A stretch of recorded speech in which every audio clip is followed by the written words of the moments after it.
حوالے سے پوچھا تھا، جوڑوں کے درد کے حوالے سے، اس میں بھی یہ ہے کہ پرہیز پر توجہ دی جائے. ایسے مریض جن کو جوڑوں کا درد رہتا ہے انہیں چاہیے کہ وہ بڑے کے گوشت کا استعمال نہ کرے، جیسے گائے ہیں، بھینس ہے، ان کا گوشت استعمال نہ کریں. اسی طرح سے بادی چیزیں جیسے گوبھی ہے، بینگن ہے، آلو اروی وغیرہ. آپ تو فرما رہے ہیں استعمال نہ کریں. اب جنہوں نے قربانی کی ہے بڑے جانور کی اور گوشت رکھا ہوا ہے اپنے حصے کا، تو وہ کیا کریں پھر؟ بوٹیاں بھی نہ کھائیں. جی کھلائیں. کھانے سے من، اگر ہفتے میں ایک آدھ بوٹی اگر کھانا چاہیں تو وہ الگ بات. ہفتے میں ایک اور آدھ. اللہ اکبر. یہ گھر والوں نے پیکٹ ایک آدھ بوٹی کا نہیں بنایا ہوتا خلیل بھائی. تو گھر والے جو پیکٹ بنا کے رکھتے ہیں خالد بھائی گوشت کے، جی ایک آدھ بوٹی کا تو نہیں ہوتا میرا خیال. یہ حکیم بھی نہیں چلے گا اس طرح بھائی،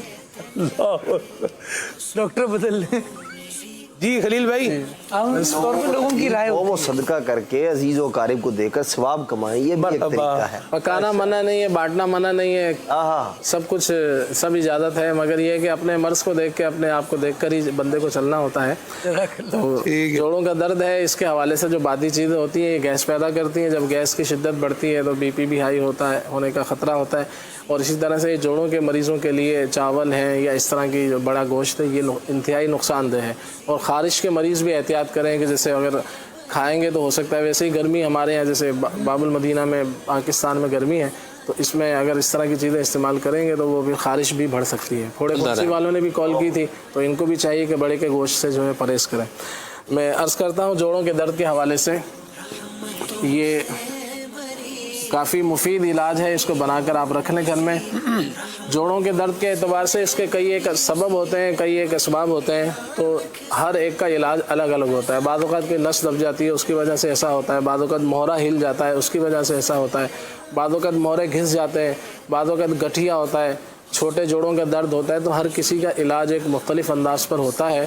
تو بعض اوقات طاقت کی دوائیں لینا جوڑوں کے درد کے مریضوں کو نقصان دہ بھی ثابت ہو جاتی ہیں. سوجن ہوتی ہے تو سوجن کو پہلے اتارنا ہوتا ہے. اس طرح کے مختلف اس کے انداز ہے.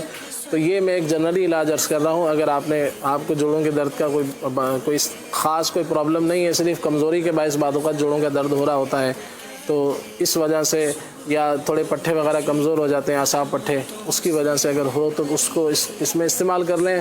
باقی جو ہے اپنے طبیب سے اس کا باقاعدہ علاج کروایا جائے. اس کے اندر سب سے پہلے آپ نے شامل کرنا ہے اسگن ناگوری اسے کہا جاتا ہے. تو یہ آپ نے لینی ہے تقریباً 60 گرام اسگن ناگوری. دوسری چیز اس کے اندر ہے سالب پنجہ، یہ آپ نے یہ بھی 60 گرام اس کے اندر شامل کرنا ہے.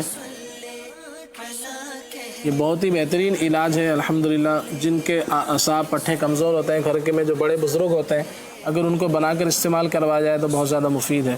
یہ ایسے علاقے جو ٹھنڈے علاقے ہیں تو وہاں کے لوگ بھی اگر اس کو استعمال کریں تو انشاءاللہ مفید پائیں گے.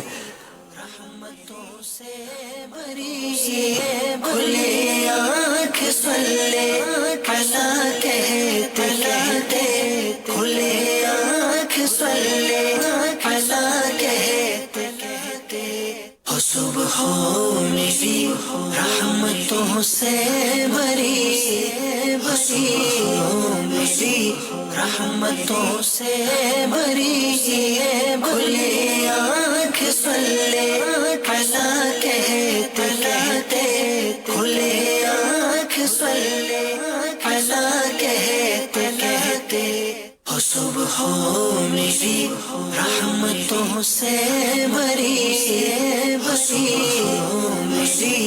صلو علی الحبیب صلی اللہ تعالی علی محمد صلی اللہ علیہ وآلہ وسلم. آپ دیکھ رہے ہیں سب سے پہلے لکھا ہے اس پر اسگن ناگوری. یہ آپ نے 60 گرام لینی ہے. دوسری چیز ہے سالب پنجہ، یہ بھی 60 گرام لینا ہے. اور تیسری چیز اس کے اندر ہے گودا گھی گوار، ایلو ویرا بھی جسے کہا جاتا ہے، ایلو ویرا کا جیل.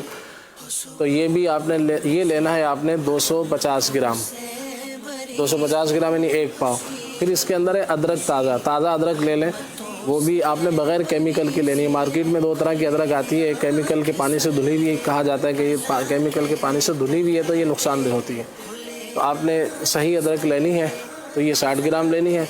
اور اب سب چیزوں کو پیسنا ہے.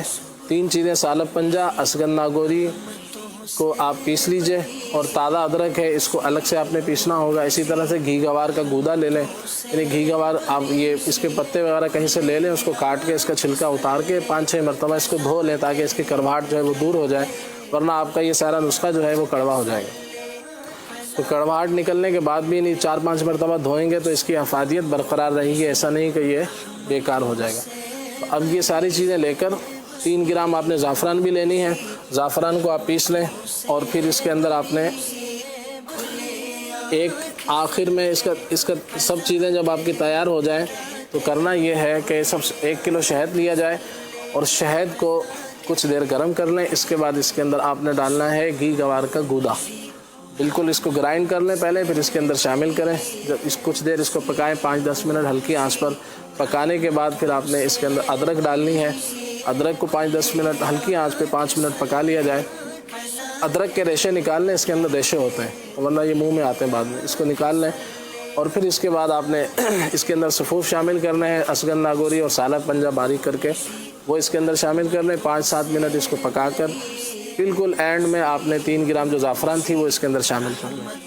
تو پھر اس کو اتار لیا جائے۔ زعفران ڈالنے کے بعد زیادہ دیر پکانا نہیں ہوتا، اس کو اتار کر پھر جب ٹھنڈا ہو جائے کسی خشک برتن میں ڈال لیں، اور صبح اور شام 1-1 چمچ اس کو استعمال کریں۔ 1-8 مہینہ اس کو استعمال کریں، اللہ نے چاہا تو انشاءاللہ۔ جوڑوں کا درد ہے، اعصاب پٹھے کمزور ہیں، تو انشاءاللہ اس کے لیے اعصابی کمزوری کے لیے آپ اس کو بہت زیادہ مفید پائیں گے۔ صلو علی الحبیب صلی اللہ تعالی علی محمد صلی اللہ علیہ وسلم۔